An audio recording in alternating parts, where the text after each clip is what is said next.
इब्राहिम अल्लाह के नबी हैं। मैं कुरान के हवाले इसलिए दे रहा हूं, कल कोई वहां भी कोई बात ना करे।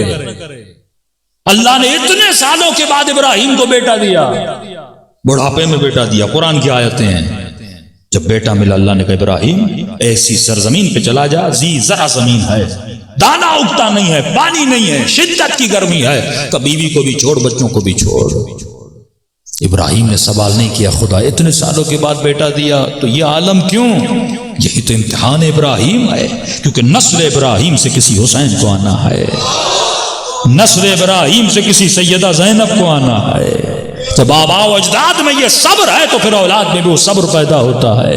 इब्राहिम जाते हैं, चले जाते हैं, आब ज़मज़म मुख्तलिफ वाक़यात, और जब बेटा जवान होता है 13 साल का, अल्लाह के तब जा इस्माइल से जाकर मिल।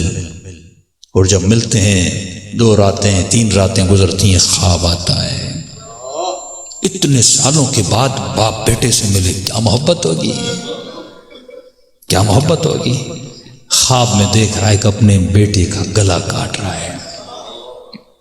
अल्लाह ने ख्वाब दिखाया, वही नाजिल नहीं की, ईमान इब्राहिम का दर्जा बताने के लिए कि तुझे डायरेक्ट फरामीन अहले सुनाए जाते हैं, हम लोग अमल नहीं करते।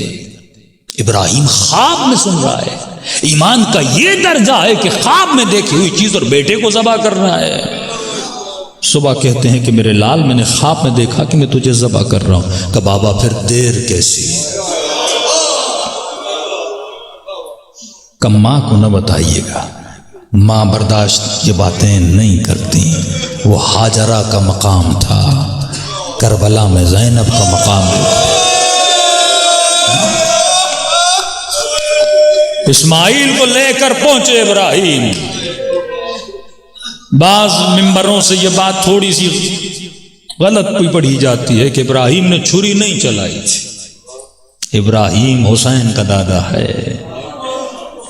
मेरे मौला फरमाते हैं छुरी चलाई थी, 1 बार नहीं 3 बार छुरी चलाई थी। दलील यह है, जब इस्माइल वापस गए तो गले पर क्या थे? निशान थे कि मां निशानों को देख कर रो पड़ी थी और ये सोच के कांप रही थी कि गला कट जाता तो हाजरा जिंदा कैसे रहती।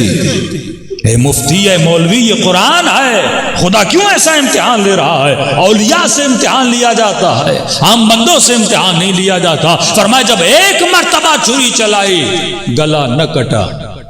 छुरी चली पर गला न कटा, दोबारा छुरी चलाई, गला न कटा। तीसरी मर्तबा इब्राहिम को जलाल आया, छुरी को पत्थर पर मारा और मार कर कहने लगा, अरे छुरी तू नाफरमानी क्यों कर रही है? ये अल्लाह का हुक्म है कि मुझे अपने बेटे का गला काटना है। तो बेज़बां खंजर से आवाज आई कि इब्राहिम करूं तो क्या करूं कि खलील कह रहा है काटो और जलील कह रहा है कि न काटो।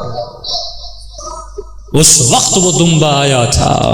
ये कुरान है, ये इम्तिहान है कि खुदा देता है फिर लेता है, फिर बंदे के जज्बात को देखता है। कभी तुझे अमीरी देता है, फिर अचानक फकीर बनाता है कि देखूं जब अमीरी दी थी तो शुक्र कर रहा था और जब फकीर बना रहा हूं तो सब्र करेगा कि नहीं करेगा। कभी औलाद देकर खुशियां देता है, कभी कड़ियल कड़ियल जवां बेटों को वापस ले लेता है कि देखूं इसके वजूद में सब्र हुसैन है कि नहीं। ये सिर्फ अली अली करता है या सब्र अली भी इसके अंदर है? ये सिर्फ ज़ैनब ज़ैनब करती है या ज़ैनब का सब्र भी इसके अंदर है? तो मेरे अजीज, जब ये इम्तिहानात कोई पूरे करता है तब जाके तुलू इलाही में वो ज़ैनब बन जाता है, तब जाके अल्लाह के नेक बंदों में उसका नाम बनता है। इमामजादे बहुत मिलेंगे, लेकिन ये दर्जा खुदा ने सैयदा ज़ैनब को दिया कि मिलता है कि ये मंजिल थी जब यहां पे सैयदा ज़ैनब के सब्र ने भी जवाब दिया। थोड़ा फलसफा समझिए कायनात का, फिर मैं रब्ते मुसीबत में चला जाऊं। आपके जहन में सवाल तो पैदा होता होगा, खुदा ऐसे इम्तिहान लेता क्यों है? नेमत देता है फिर लेता है, माल देता है लेता है, जिस्म देता है, जिस्म की मोहब्बत देता है, फिर इसी जिस्म को मिट्टी में मिला देता है। अल्लाह ऐसा करता क्यों है? क्योंकि इंतहा की मोहब्बत अगर बंदे को किसी से करनी है, वो किससे है? खुदा से। उसे अपनी मोहब्बत में शिर्क पसंद नहीं। किसी की भी हो, अगर वो मोहब्बत खुदा की मोहब्बत से मिल रही है तो ठीक है, लेकिन अगर वो मोहब्बत यानी बेइंतहा मोहब्बत अगर किसी से करनी है, जिसे मैं लामहदूद कहूं, जिस मोहब्बत की इंतहा ना हो, वो बस परवरदिगार आलम से। अगर किसी नेक बंदे से भी बेइंतहा मोहब्बत हो जाए ना, वो बंदे को खुदा से दूर कर देती है।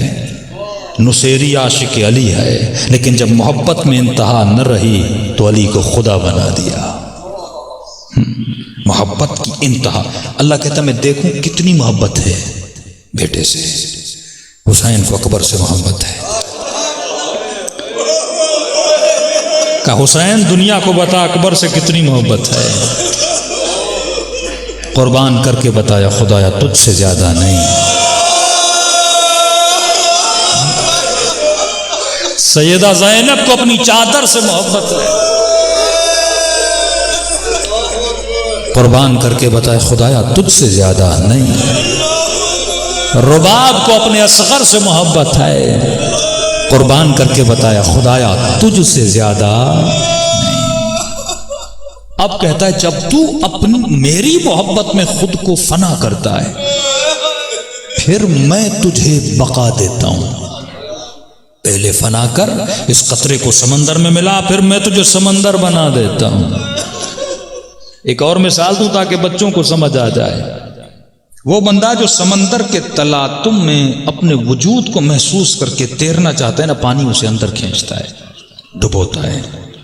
लेकिन एक मुर्दे का जिस्म देखा है आपने, वो पानी के ऊपर तैरता है, उसे नहीं डुबोता, क्योंकि उसने अपने वजूद को खत्म कर दिया है, खुद को समंदर के हवाले कर दिया है। अब पानी उसे डुबोता नहीं है। जब तू अपनी जात को अल्लाह के हवाले कर देता है